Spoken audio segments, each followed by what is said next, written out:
Halo semuanya, selamat datang kembali di channel kita. Kali ini, kita akan melakukan perjalanan waktu kembali ke masa lalu, menjelajahi salah satu keajaiban dunia yang ada di Indonesia, yaitu Candi Borobudur. Siapa sih yang gak kenal candi megah ini? Tapi, seberapa dalam kita benar-benar tahu cerita di baliknya? Yuk, kita kupas tuntas bersama. Borobudur, mahakarya arsitektur yang luar biasa ini, diperkirakan dibangun pada abad ke-8 dan ke-9 Masehi, pada masa pemerintahan dinasti Sailendra di Kerajaan Mataram kuno. Pembangunannya memakan waktu sekitar 75 tahun dan selesai pada masa pemerintahan Raja Samaratungga. Bayangkan, betapa hebatnya teknologi dan gotong royong masyarakat pada zaman itu untuk menciptakan monumen sebesar ini tanpa bantuan alat-alat modern seperti yang kita punya sekarang. Nama Borobudur sendiri masih menjadi misteri yang menarik. Ada beberapa teori tentang asal-usul namanya. Salah satu teori populer mengatakan bahwa nama ini berasal dari bahasa Sanskerta Vihara Buddha Ur yang berarti biara Buddha di atas bukit. Teori lain menyebutkan bahwa Borobudur berasal dari kata bara yang berarti biara, dan beduhur yang berarti di tempat yang tinggi. Manapun teorinya, nama itu sangat cocok menggambarkan lokasinya yang megah di atas perbukitan menoreh. Selama berabad-abad setelah dibangun, Borobudur menjadi pusat ziarah dan pembelajaran agama Buddha yang sangat penting di Nusantara. Namun, seiring dengan pergeseran pusat kekuasaan kerajaan dan masuknya pengaruh agama lain di Jawa, Borobudur mulai terlupakan. Candi ini terkubur di bawah lapisan abu vulkanik dari letusan Gunung Merapi dan ditumbuhi hutan lebat selama ratusan tahun. Seolah-olah, alam menyembunyikan mahakarya ini dari dunia luar. Baru pada tahun 1814, saat Indonesia berada di bawah pemerintahan Inggris, Sir Thomas Stamford Raffles, yang saat itu menjabat sebagai gubernur jenderal, mendengar tentang adanya monumen besar yang tersembunyi di dekat desa Bumi Segoro. Raffles kemudian mengutus seorang insinyur Belanda bernama Harry C. Cornelius untuk menyelidiki dan membersihkan lokasi tersebut. Butuh waktu 2 bulan dengan bantuan 200 penduduk desa untuk menebang pohon dan menyingkirkan tanah yang menutupi candi. Dari situlah, keagungan Borobudur mulai terungkap kembali ke dunia. Proses pemugaran besar-besaran pertama kali dilakukan pada awal abad ke-20 oleh pemerintah Hindia Belanda di bawah pimpinan Theodor Kanner. Namun, pemugaran terbesar dan paling komprehensif terjadi pada tahun 1973 hingga ke 1983. Ini adalah proyek kolosal yang didukung oleh pemerintah Indonesia dan UNESCO. Lebih dari 1 juta balok batu dibongkar, dibersihkan, diawetkan dengan bahan kimia khusus untuk melawan lumut dan jamur, lalu dipasang kembali seperti sebuah puzzle raksasa. Berkat restorasi inilah, kita bisa menikmati keindahan Borobudur seperti sekarang ini, dan pada tahun 1991, UNESCO secara resmi menetapkannya sebagai situs warisan dunia. Sekarang, mari kita bicara tentang arsitektur dan fungsinya. Borobudur bukanlah sekadar bangunan batu yang indah, tapi sebuah representasi kosmologi Buddha Mahayana dalam bentuk 3 dimensi. Strukturnya bisa dibagi menjadi 3 tingkatan utama yang melambangkan 3 alam dalam ajaran Buddha.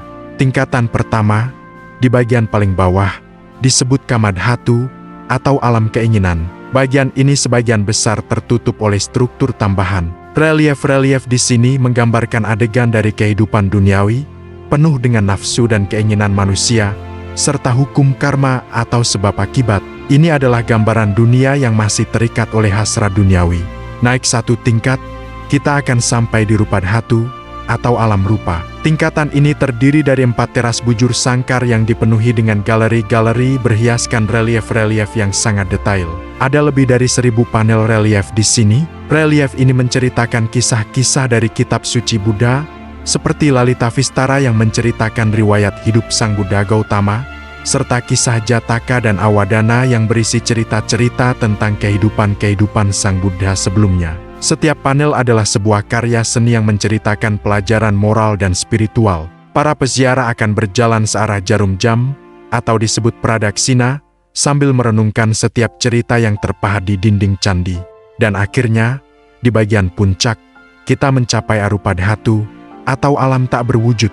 Tingkatan ini sangat berbeda dari bagian bawahnya. Tidak ada relief atau hiasan yang rumit. Yang ada hanyalah 3 pelataran melingkar dengan 72 stupa berlubang yang mengelilingi 1 stupa induk yang besar dan tertutup di puncaknya. Di dalam setiap stupa berlubang ini terdapat arca Buddha. Suasananya begitu tenang dan damai, melambangkan pencapaian pencerahan atau nirwana, di mana jiwa telah terbebas dari segala ikatan duniawi, bebas dari rupa dan keinginan. Stupa induk di puncak melambangkan kesempurnaan tertinggi, sebuah kekosongan yang penuh makna. Jadi, Borobudur pada dasarnya adalah sebuah kitab suci raksasa yang terbuat dari batu. Fungsinya adalah sebagai tempat ziarah suci untuk membimbing umat manusia dari alam keinginan duniawi menuju pencerahan sejati. Setiap langkah yang diambil peziarah saat menaiki candi adalah sebuah perjalanan spiritual, merefleksikan ajaran Buddha tentang kehidupan, karma, dan jalan menuju pembebasan. Selain fungsi spiritualnya, Borobudur juga merupakan bukti nyata dari kemajuan peradaban nenek moyang kita. Pembangunannya menunjukkan tingkat pengetahuan yang luar biasa dalam bidang arsitektur, teknik sipil, seni pahat, dan bahkan astronomi. Sistem penguncian antar batu yang presisi dan sistem drainase yang canggih untuk mencegah genangan air hujan adalah beberapa contoh kehebatan teknik mereka. Hingga hari ini, Borobudur masih menjadi pusat perayaan Hari Suci Waisak di Indonesia. Ribuan umat Buddha dari seluruh dunia berkumpul di sini setiap tahunnya untuk merenung, berdoa, dan merayakan 3 peristiwa penting dalam kehidupan Buddha Gautama: kelahiran, pencerahan, dan wafatnya. Ini menunjukkan bahwa fungsi spiritual Borobudur masih hidup dan relevan hingga sekarang. Jadi, teman-teman, Borobudur lebih dari sekadar tujuan wisata. Ia adalah monumen sejarah, sebuah karya seni agung, dan sebuah pusat spiritual yang tak lekang oleh waktu. Setiap ukiran batunya menyimpan cerita, setiap tingkatannya menyimpan makna yang mendalam.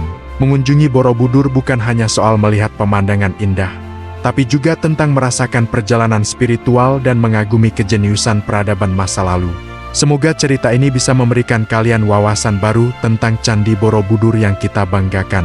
Lain kali kalian berkunjung ke sana, coba perhatikan setiap detailnya dan ingatlah perjalanan panjang yang telah dilalui monumen luar biasa ini. Candi Borobudur adalah monumen Buddha terbesar di dunia, sebuah mahakarya arsitektur yang luar biasa. Terletak di Magelang, Jawa Tengah, candi ini berdiri megah dikelilingi pemandangan alam yang spektakuler, dengan Gunung Merapi dan Merbabu sebagai latar belakangnya. Tapi, tahukah kamu kalau Borobudur pernah terkubur dan terlupakan selama berabad-abad? Bayangkan, setelah dibangun sekitar abad ke-8 dan ke-9 Masehi, Borobudur ditinggalkan sekitar abad ke-14. Faktor utamanya diperkirakan karena pusat kekuasaan kerajaan berpindah ke Jawa Timur, dan juga letusan gunung berapi yang dahsyat menimbun candi ini dengan abu vulkanik dan tanah. Candi ini seolah-olah lenyap dari peradaban, tersembunyi di bawah rimbunnya hutan tropis. Baru pada tahun 1814, dunia kembali mendengar nama Borobudur. Saat itu, Sir Thomas Stamford Raffles, yang menjabat sebagai Gubernur Jenderal Inggris di Jawa, mendapat laporan tentang adanya sebuah bukit yang dipenuhi bebatuan berukir. Penasaran, ia mengutus seorang insinyur Belanda bernama Harry C. Cornelius untuk menyelidikinya. Cornelius dan timnya yang terdiri dari 200 orang harus menebang pohon, membakar semak belukar, dan menggali tanah untuk menyingkapkan kembali kemegahan candi yang terkubur. Proses ini butuh waktu berbulan-bulan, dan baru sebagian candi yang berhasil terlihat. Upaya penggalian dan pemugaran terus berlanjut setelahnya. Namun, pemugaran terbesar dan paling signifikan dilakukan pada tahun 1973 hingga 1983 oleh pemerintah Indonesia bekerja sama dengan UNESCO. Proyek raksasa ini berhasil menyelamatkan Borobudur dari kerusakan lebih lanjut dan mengembalikannya ke bentuk yang bisa kita saksikan sekarang. Berkat pemugaran inilah, pada tahun 1991, UNESCO secara resmi menetapkan Candi Borobudur sebagai situs warisan dunia. Sekarang, kita mundur sedikit lagi. Siapa sebenarnya yang membangun candi seajaib ini? Borobudur diperkirakan dibangun pada masa pemerintahan dinasti Sailendra, sebuah dinasti penganut Buddha Mahayana yang berkuasa di Kerajaan Mataram kuno. Pembangunannya memakan waktu sekitar 75 hingga 100 tahun dan diperkirakan selesai pada masa pemerintahan Raja Samaratungga sekitar tahun 825 Masehi. Yang luar biasa dari pembangunan Borobudur adalah teknologinya. Candi ini dibangun menggunakan sekitar 2 juta balok batu andesit yang dipahat dan disusun tanpa menggunakan semen atau perekat sama sekali. Balok-balok batu ini saling mengunci satu sama lain dengan sistem interlock yang sangat presisi, mirip seperti permainan balok susun raksasa. Ini adalah bukti kecerdasan dan keahlian arsitektur nenek moyang kita yang sangat tinggi. Mereka memahat setiap detail relief dan patung dengan tangan, menciptakan sebuah karya seni kolosal yang tak ternilai harganya. Lalu, apa sebenarnya fungsi dari Candi Borobudur? Mengapa dinasti Shailendra membangun monumen semegah ini? Borobudur pada dasarnya adalah sebuah replika alam semesta menurut kosmologi Buddha. Candi ini bukan hanya tempat ibadah biasa, tapi juga sebuah buku raksasa yang terbuat dari batu. Strukturnya dirancang sebagai sebuah jalur ziarah yang memandu umat Buddha untuk mencapai pencerahan.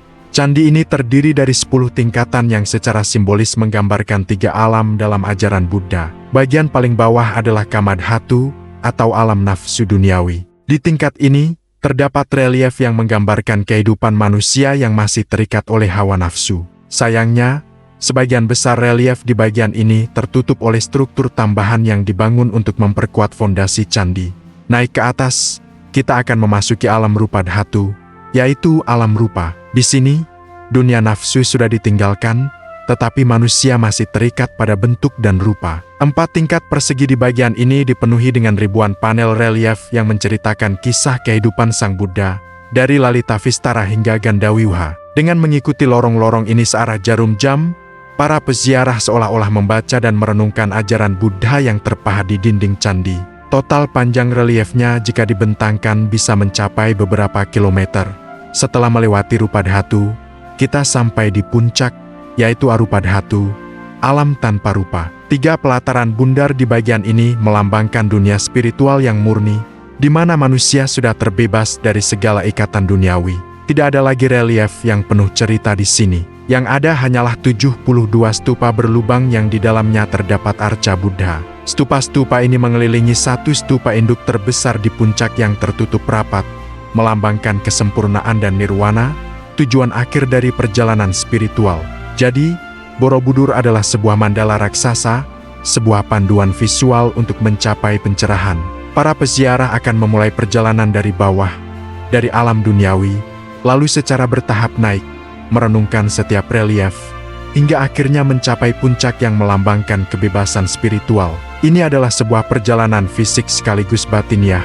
Selain fungsi religiusnya, pembangunan Borobudur juga berfungsi sebagai penanda kejayaan dan legitimasi kekuasaan dinasti Shailendra. Membangun monumen semegah ini menunjukkan kekuatan, kekayaan, dan stabilitas politik kerajaan pada masa itu. Ini adalah sebuah proyek prestisius yang menunjukkan bahwa mereka adalah penguasa yang hebat dan saleh. Kini, Candi Borobudur tidak hanya menjadi pusat ziarah umat Buddha dari seluruh dunia, terutama saat perayaan Waisak, tetapi juga menjadi salah satu destinasi wisata utama di Indonesia. Jutaan orang datang setiap tahun untuk mengagumi keindahan arsitekturnya, mempelajari sejarahnya, dan merasakan suasana spiritual yang magis, terutama saat matahari terbit atau terbenam. Borobudur adalah warisan tak ternilai yang harus kita jaga bersama. Ini adalah bukti nyata dari kehebatan peradaban masa lalu di Nusantara, sebuah perpaduan sempurna antara seni, arsitektur, teknologi, dan spiritualitas. Setiap ukiran di batunya menyimpan cerita, setiap tingkatannya menyimpan makna. Itulah tadi cerita panjang di balik kemegahan Candi Borobudur. Semoga video ini bisa menambah wawasan dan rasa cinta kita terhadap warisan budaya bangsa. Jangan lupa untuk berkunjung ke Borobudur jika ada kesempatan, dan rasakan sendiri keajaibannya. Halo semuanya, selamat datang kembali di channel kita. Di video sebelumnya, kita udah bahas sekilas tentang keajaiban dunia, Candi Borobudur. Nah, sekarang kita bakal kupas tuntas sejarahnya yang luar biasa. Siap untuk perjalanan melintasi waktu? Yuk, kita mulai. Banyak yang bertanya, siapa sih yang membangun mahakarya ini? Candi Borobudur dibangun pada masa kejayaan dinasti Shailendra, sekitar abad ke-8 dan ke-9. Pembangunannya diprakarsai oleh Raja Samaratungga. Prosesnya sendiri memakan waktu yang sangat lama, diperkirakan antara 75 hingga 100 tahun dan baru selesai pada masa pemerintahan putrinya, Ratu Pramodawardhani. Bayangin, betapa gigihnya nenek moyang kita membangun monumen sebesar ini tanpa teknologi canggih seperti sekarang. Semua dikerjakan dengan tangan, menggunakan sistem sambungan batu yang saling mengunci, tanpa perekat sama sekali. Keren banget kan? Candi ini sempat terkubur selama berabad-abad di bawah lapisan abu vulkanik dari letusan Gunung Merapi dan tertutup hutan lebat. Dunia seolah lupa akan keberadaannya. Sampai akhirnya pada tahun 1814, saat Inggris menguasai Jawa, Sir Thomas Stamford Raffles, yang saat itu menjabat sebagai Gubernur Jenderal, mendengar laporan tentang adanya sebuah monumen besar yang tersembunyi di dekat desa Bumi Segoro. Raffles kemudian mengutus seorang insinyur Belanda bernama Harry C. Cornelius untuk menyelidiki. Butuh 200 orang selama 2 bulan untuk menebang pohon dan menyingkirkan tanah yang menutupi candi. Sejak saat itulah, Borobudur mulai menampakkan kembali kemegahannya kepada dunia. Proses pemugaran besar-besaran pun dilakukan. Salah satunya yang paling terkenal adalah proyek restorasi besar bersama UNESCO dari tahun 1973 hingga ke 1983. Berkat usaha ini, kita bisa menikmati keindahannya sampai sekarang. Nah, sekarang kita bahas fungsinya. Candi Borobudur ini bukan sekadar bangunan batu biasa. Ini adalah monumen suci bagi umat Buddha Mahayana. Strukturnya sendiri merupakan representasi dari kosmologi Buddha. Candi ini berfungsi sebagai tempat ziarah untuk membimbing umat manusia dari alam nafsu duniawi menuju pencerahan dan kebijaksanaan sesuai ajaran Buddha. Para peziarah akan berjalan mengikuti rute yang disebut pradakshina, yaitu berjalan searah jarum jam mengelilingi candi, sambil merenungkan relief-relief yang terpahat di dindingnya. Setiap tingkatan candi melambangkan tahapan kehidupan menuju nirwana. Struktur Candi Borobudur terbagi menjadi 3 tingkatan utama. Bagian paling bawah disebut Kamadhatu, yang melambangkan dunia keinginan atau alam nafsu, di mana manusia masih terikat oleh hasrat duniawi. Relief di bagian ini menggambarkan adegan-adegan dari hukum sebab akibat atau karma. Sayangnya, sebagian besar relief di bagian ini tertutup oleh tambahan fondasi untuk memperkuat struktur candi. Naik ke tingkat selanjutnya, kita akan menemukan Rupadhatu. Tingkatan ini terdiri dari 4 teras bujur sangkar yang melambangkan dunia rupa, di mana manusia telah berhasil melepaskan diri dari hawa nafsu tetapi masih terikat pada nama dan rupa. Dinding-dinding di tingkatan ini dipenuhi dengan ribuan panel relief yang menceritakan kisah-kisah suci, termasuk riwayat hidup Sang Buddha Gautama dan kisah-kisah Jataka. Setiap reliefnya punya makna filosofis yang mendalam. Dan yang paling puncak adalah Arupadhatu, yang terdiri dari 3 pelataran melingkar. Tingkatan ini melambangkan dunia tanpa rupa, di mana manusia telah terbebas sepenuhnya dari segala ikatan duniawi dan mencapai kesempurnaan atau nirwana. Di sini, tidak ada lagi relief yang penuh hiasan. Yang ada hanyalah 72 stupa berlubang yang di dalamnya terdapat arca Buddha, serta 1 stupa induk terbesar di bagian paling puncak yang tertutup rapat, melambangkan kesempurnaan tertinggi yang tak terlukiskan. Jadi, saat kita berjalan naik dari dasar hingga puncak Borobudur, secara simbolis kita sedang melakukan perjalanan spiritual menuju pencerahan. Setiap detail di Candi Borobudur punya makna. Jumlah stupa, jumlah arca, bahkan arah hadap arca Buddha di setiap sisi candi. Semuanya punya filosofi tersendiri. Misalnya, ada total 504 arca Buddha di seluruh candi. Reliefnya yang mencapai 2672 panel, jika dibentangkan, panjangnya bisa mencapai 6 km.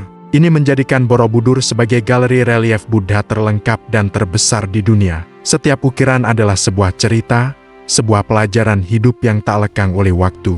Sungguh luar biasa bagaimana sebuah bangunan bisa menyimpan begitu banyak sejarah, seni, dan ajaran spiritual yang mendalam. Borobudur bukan hanya kebanggaan Indonesia, tapi juga warisan berharga bagi seluruh umat manusia. Mengunjungi Borobudur bukan sekadar berwisata, tapi juga merasakan perjalanan spiritual dan mengagumi kecerdasan luar biasa dari para leluhur kita. Borobudur itu bukan cuma sekadar tumpukan batu, loh. Tiap relief dan patungnya punya makna yang dalam banget. Kalau kita lihat dari bawah sampai ke puncak stupa, itu ibarat perjalanan spiritual manusia mencari pencerahan. Ada 3 tingkatan utama, Kamadhatu, Rupadhatu, dan Arupadhatu. Kamadhatu itu bagian kaki candi yang melambangkan dunia keinginan, dunia manusia yang masih terikat hawa nafsu. Relief di bagian ini menggambarkan adegan-adegan dari hukum karma, seperti perbuatan baik dapat pahala, perbuatan jahat dapat hukuman. Dulu, bagian ini sengaja ditutup dengan tumpukan batu, entah untuk memperkuat konstruksi atau memang sebagai pesan filosofis bahwa nafsu duniawi itu harus disembunyikan dan dikendalikan. Nah, naik sedikit, kita sampai di rupa dhatu. Ini adalah dunia bentuk, di mana manusia sudah mulai bisa melepaskan diri dari hawa nafsu, tapi masih terikat sama hal-hal duniawi yang kelihatan mata. Di sini ada 4 teras persegi yang dipenuhi relief-relief indah. Relief ini bercerita tentang kisah hidup Sang Buddha Gautama dalam kitab Lalita Vistara dan juga kisah-kisah Jataka, yaitu cerita tentang kehidupan Buddha sebelum dilahirkan sebagai Pangeran Siddhartha. Totalnya ada lebih dari 1.200 panel relief. Loh, bayangin, ini seperti komik raksasa dari batu yang ceritanya panjang banget. Semakin ke atas, kita masuk ke arupa dhatu, dunia tanpa bentuk. Di sini, suasananya langsung beda. Gak ada lagi relief yang ramai, yang ada hanya 3 teras melingkar dengan 72 stupa berlubang. Stupa-stupa ini bentuknya kayak lonceng terbalik, dan di dalamnya ada arca Buddha. Ini melambangkan tingkatan tertinggi, di mana manusia sudah bebas dari segala keinginan dan ikatan duniawi. Puncaknya adalah stupa utama yang besar dan tertutup rapat, melambangkan pencerahan tertinggi atau nirwana. Jadi, saat kita naik dari bawah sampai ke puncak Borobudur, kita seolah-olah diajak untuk merenungkan perjalanan hidup dan spiritual kita sendiri.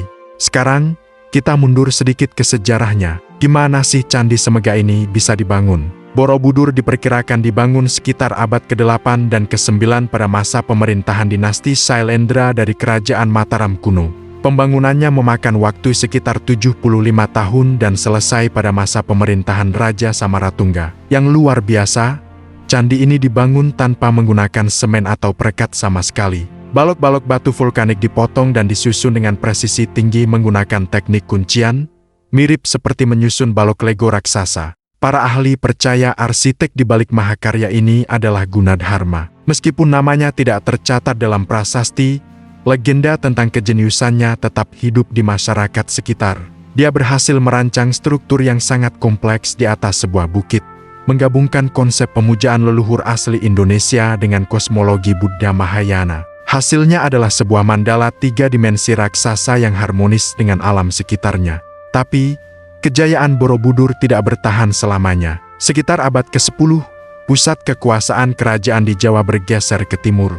Ditambah lagi dengan letusan gunung berapi yang dahsyat, Borobudur mulai ditinggalkan dan terkubur di bawah lapisan abu vulkanik dan hutan belantara selama berabad-abad. Candi ini seolah lenyap dari peradaban, menjadi legenda yang diceritakan dari generasi ke generasi.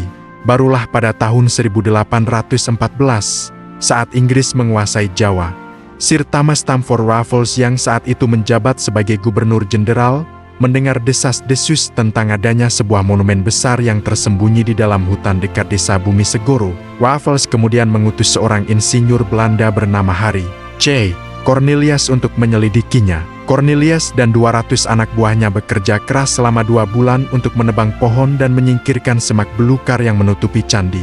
Penemuan kembali Borobudur ini menjadi awal dari upaya penyelamatan yang panjang. Upaya restorasi pertama dilakukan pada awal abad ke-20 oleh Theodor van Eert. Dia berhasil membongkar dan membangun kembali puncak stupa utama serta memperbaiki bagian-bagian candi lainnya. Namun, masalah utama Borobudur adalah sistem drainasenya yang buruk. Air hujan meresap ke dalam struktur candi, melarutkan tanah di bawahnya, dan menyebabkan dinding candi miring dan reliefnya rusak oleh lumut dan jamur.